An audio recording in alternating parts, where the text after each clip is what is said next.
Salam uşaqlar, yəqin bugün hazırsınız və bilirdiniz ki, kiçik summativ qiymətləndirmə olacaq Azərbaycan dilindən. Hər birinizin vərəqi qarşınızdadır, 45 dəqiqə sizə vaxt verilir. 45 dəqiqə ərzində qətiyyən köçürmə halına yol vermək olmaz. Kim nəyi bilirsə, onu öz vərəqində qeyd etsin.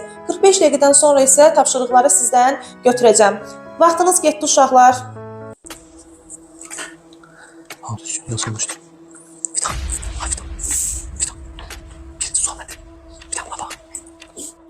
Kiçik summativ qiymətləndirmə zamanı müəllim müşahidə edir ki, şagirdlərdən biri digər sinif yoldaşından köçürdü.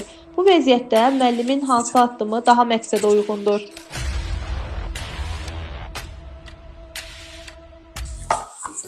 Sən köçürdürsən, vərəqini ver. Köçürmürdün, saatı soruşurdun. Sənin nəticən ləğv olundu. 0. Hayda. Atama deyəcəm.